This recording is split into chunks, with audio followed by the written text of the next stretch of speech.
WWE ইতিহাসে অনেকগুলো কালো অধ্যায় আছে, তার মধ্যে একটা কালো অধ্যায় আজকের ভিডিওতে তুলে ধরবো।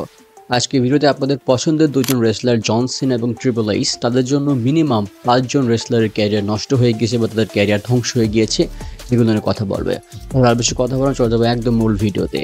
প্রথমে আসুন আমাদের প্রিয় রেসলার জন সিনা সম্পর্কে জেনে আসি, যাকে আমি সবচেয়ে ভালো এবং সবচেয়ে ভালো মনের মানুষ রেসলার হিসেবে তার ক্যারিয়ারের ভিডিওতে ইনক্লুড করেছিলাম।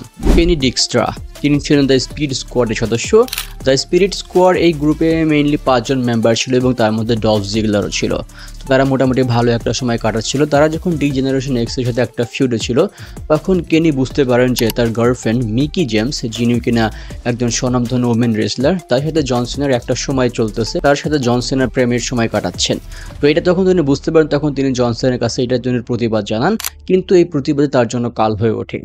কেনির মধ্যে তাকে ইন্টারকন্টিনেন্টাল চ্যাম্পিয়ন বানানোর কথা ছিল, কিন্তু সেটা তাকে বানানো হয় না জন সিনার বদলে।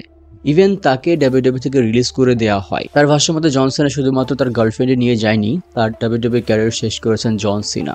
মিকি জেমস, আমি আগে বললাম তিনি অন্যতম স্বনামধন্য একটা ওমেন রেসলার ছিলেন। তো তার সাথে একই ঘটনা ঘটে যেটা তার আগের বয়ফ্রেন্ড কেনির সাথে ঘটেছিল। তো ঘটনাটা এরকম ছিল যে জন সিনা মিকির সাথে প্রতারণা করেছেন, এরকম একটা অভিযোগ তুলেছেন তার আগের বয়ফ্রেন্ড কেনি ডিক্সট্রা।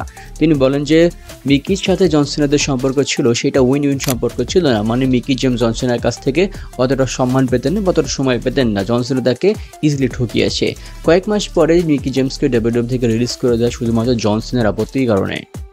অ্যালেক্স রাইলি, আপনারা হয়তো তাকে খুব বেশি চেনেন না। তিনি অন্যতম ইয়ং একজন রেসলার ছিলেন ওই সময়, এবং তাকে ইয়ং বয়সে ডাব্লিউডাব্লিউ থেকে রিলিজ করে দেওয়া হয়। তিনি এফসিডাব্লিউ এনএক্সটিতে পারফর্ম করেন এবং তিনি ছিলেন দ্য মিজের পার্টনার। তো তাকে যখন প্রথমবার মেইন রোস্টারে আনা হয়, তৎকালীন সময়ে জন সিনার সাথে তার একটু ঝামেলা ছিল। প্রথম দিকে মনে হতো যে জন সিনাকে তিনি পছন্দ করতেন, এরকমই সম্পর্কটা ছিল। কিন্তু একদিন তাদের মধ্যে খুবই কথা কাটাকাটি হয় এবং সেখান থেকে হাতাহাতি পর্যায়ে চলে যায়।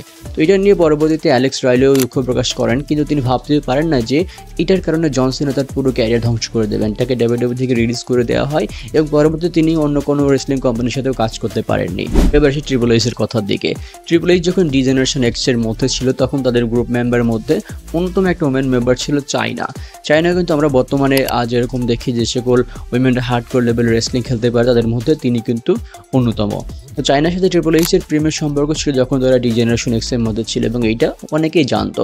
কিন্তু পরবর্তীতে ট্রিপল এইচ যখন একটা ফিউডের মাধ্যমে স্টেফেনি ম্যাকম্যানের সাথে জুটি বাঁধেন বা তার সাথে একটা রিলেশন শুরু হয়, তখন সেই রিলেশনটা সরাসরি প্রেমের সম্পর্কে চলে যায় এবং তারা পরবর্তীতে বিয়ে করেন। বর্তমানে তারা অনেক ভালো পার্টনার হিসেবে আছেন বা ডাব্লিউডাব্লিউ অন্যতম সম্মানীয় একজন দম্পতি ছিলেন। তো যাই হোক, চায়না থাকাকালীন সময় তাদের মধ্যে প্রেমের সম্পর্ক ছিল এবং তারা বুঝতে পারেন তাদের পথার কাটা হচ্ছে একমাত্র চায়না। যেহেতু স্টেফেনি ম্যাকম্যান মালিক পক্ষের লোক ছিল, তো তার দ্বারা চায়নাকে সরিয়ে দেওয়া খুবই সহজ ছিল এবং চায়নাকে ডাব্লিউডাব্লিউ থেকে রিলিজ করে দেওয়া হয় তার মেজর কোনো দোষ না থাকার কারণেও। ট্রিপল এইচের সাথে সিএম পাঙ্কের সম্পর্ক অতটা ভালো ছিল না। স্পেশালি সিএম পাঙ্ক দ্য অথরিটির সাথে অনেক ঝামেলার মধ্যে ছিলেন তিনি।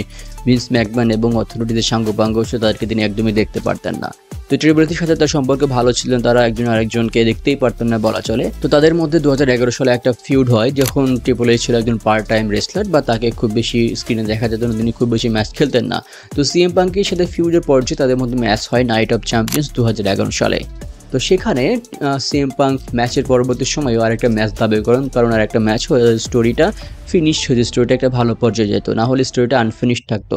কিন্তু আরেকটা ফিউডে যাওয়া বা আরেকটা ম্যাচের মধ্যে যাওয়া এই জিনিসটার জন্য রাজি হননি ট্রিপল এইচ, এবং তার পরিপ্রেক্ষিতে সিএম পাঙ্ক ট্রিপল এইচের উপর আরও বেশি মনক্ষুণ্ণ হন এবং তারা তাকে এই সুযোগটা দেয় না, এই জন্য তিনি আরও বেশি রেগে যান। এবং এটাও ছিল অন্যতম কারণ তার ডাব্লিউডাব্লিউ থেকে লিভ নিয়ে বা ডাব্লিউডাব্লিউ থেকে চলে যাওয়ার একটা অন্যতম কারণ। আমার পাইপ বম ভিডিওতে আপনাদেরকে আমি দেখিয়েছি কীভাবে সিএম পাঙ্ক ডাব্লিউডাব্লিউ বিভিন্ন ব্যাপার স্যাপার নিয়ে কথা বলেছে বা ডাব্লিউডাব্লিউ বিভিন্ন ওয়ানেম এবং ডাব্লিউডাব্লিউ কীভাবে দুর্নীতি করতো তার রেসলারদের সাথে, এগুলো নিয়ে আপনারা চাইলে সেই ভিডিও দেখতে পারবেন। আরেকজন মানুষ আছে যার নাম হচ্ছে ভিন্স ম্যাকম্যান। তিনি ডাব্লিউডাব্লিউর প্রতিষ্ঠাতা এবং চেয়ারম্যান ছিলেন। যদি তার ব্যাপারে কথা বলে তাহলে তিনি অনেক রেসলারের ক্যারিয়ার নষ্ট করার জন্য দায়ী। আমি আমার পরবর্তী কোনো একটা ভিডিওতে তার সকল কীর্তি সম্পর্কে আপনাদেরকে জানানোর চেষ্টা করব। আজকে এই পর্যন্ত সবাই ভালো থাকবেন, সুস্থ থাকবেন, সবার জন্য অনেক অনেক শুভকামনা। আসসালামু আলাইকুম।